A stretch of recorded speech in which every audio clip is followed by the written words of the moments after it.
Selamat siang Bunda, silakan duduk. Selamat siang Bunda. Apa kabarnya nih? Kabar baik Bunda. Saya mau tanya nih Bun, tentang Alisa, tentang perkembangan Alisa di sekolah. Karena akhir-akhir ini saya cukup takjub ya akan perkembangan Alisa di rumah.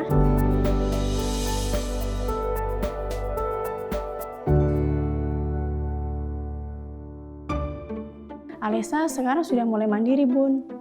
Nah, contohnya Alisa sudah mau mandi sendiri, pakai baju sendiri. Suatu ketika ya Bun, saya ambil roti mau makan. Nah, tiba-tiba Alisa mengingatkan saya, Mama kan belum cuci tangan. Seharusnya kalau mau makan, Mama itu cuci tangan dulu. Dan jangan lupa ya Ma, harus pakai sabun gitu katanya Bun. Sebenarnya di sekolahan kami mengajarkan cara berpikir komputasional kepada anak-anak. Nah, itu tadi yang Bunda ceritakan adalah salah satu contoh dari komponen berpikir komputasional, yaitu algoritma. Dengan algoritma itu mengajak anak-anak untuk memahami urutan langkah-langkah kegiatan dengan benar. Nah, makanya kedisiplinan anak bisa dibangun dari situ. Anak-anak diajak untuk melakukan kegiatan yang terstruktur, tidak hanya dalam pembelajaran, namun juga dalam kegiatan sehari-hari seperti pembiasaan mau masuk kelas, pembiasaan cuci tangan, dan pembiasaan sebelum makan, seperti itu. Nah, begitu ya Bun ya. Dan ketika saat bermain ya, Alisa juga sering mengingatkan temannya atau memberitahu temannya untuk membuang sampah pada tempatnya Bun. Ya, itu juga termasuk dari komponen berpikir komputasional, yaitu rekognisi pola.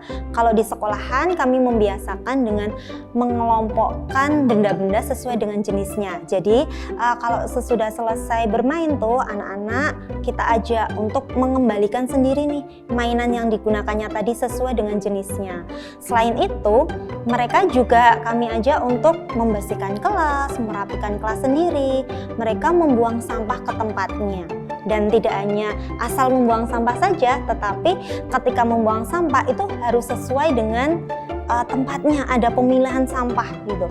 Sehingga dari kegiatan-kegiatan dan aktivitas pembiasaan itu muncullah kemandirian anak dan kedisiplinan anak yang bisa terbentuk.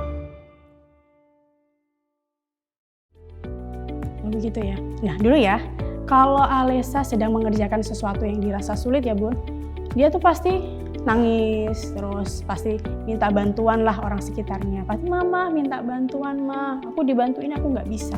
Tapi kalau sekarang dia tuh sudah mau mencoba Bun. Akhirnya bisa kan ya? Akhirnya bisa. Nah, ternyata mereka itu bisa asalkan kita beri dukungan, kita beri support dulu, kemudian kita beri kesempatan, tidak langsung membantu gitu ya ternyata. Dan itu juga bagian dari komponen berpikir komputasional Bun. Itu yang dinamakan dengan dekomposisi. Jadi dekomposisi itu memecah masalah yang besar menjadi bagian-bagian kecil sehingga mudah untuk diselesaikan. Kami para guru memberikan dukungan kepada anak-anak ketika melakukan kegiatan bermain ya.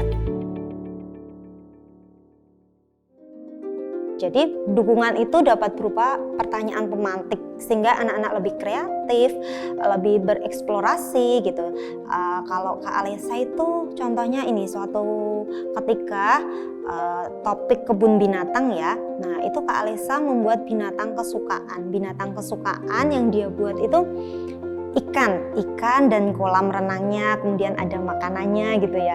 Terus kami memberikan pertanyaan pemantik nih, Kak Alisa sudah membuat kolam ikan, Kak Alisa mau membuat apa lagi gitu.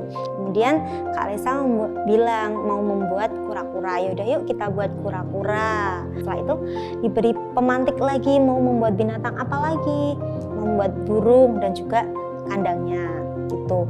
Kemudian tidak hanya berhenti di situ saja, ketika Kak Ale sudah membuat ikan, kura-kura dan juga burung, kami berikan pertanyaan pemantik lagi. Kira-kira Kak Alisa mau membuat apa nih? Ada binatang-binatang ini. Nah, dia bilang mau membuat kebun binatang. Berarti menumbuhkan inisiatif anak gitu ya Bun ya? Iya, jadi tidak hanya berhenti di satu hasil karya aja. Oh iya.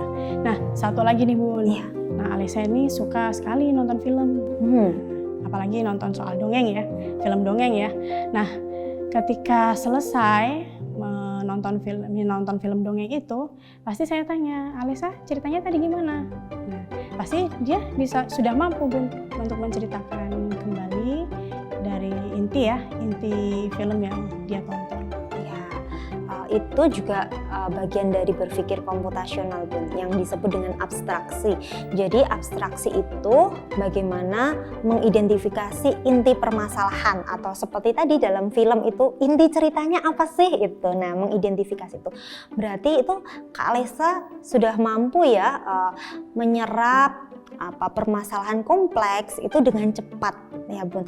Kalau di sekolahan itu kami membiasakan dengan kegiatan ini, anak-anak memilih buku cerita sendiri yang mau dibaca, kemudian mereka membaca dan berbagi cerita lagi, menceritakan apa sih isi cerita dari buku itu kepada guru dan teman-teman. Terima kasih Bunda Laila atas informasi dan bimbingannya untuk Alisa. Sama-sama Bun, semoga kedepannya Kak Alisa itu lebih berkembang lagi ya, dan kami juga bisa nih memunculkan potensi-potensi yang ada pada diri Kak Alisa.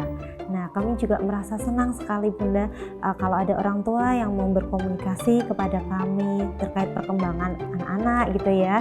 Karena kami merasa kalau orang tua mau berkomunikasi itu akan terjadi sinkron nih antara pembelajaran yang di sekolahan dan yang ada di rumah. Baik Bunda, saya pamit dulu ya. Iya, silakan.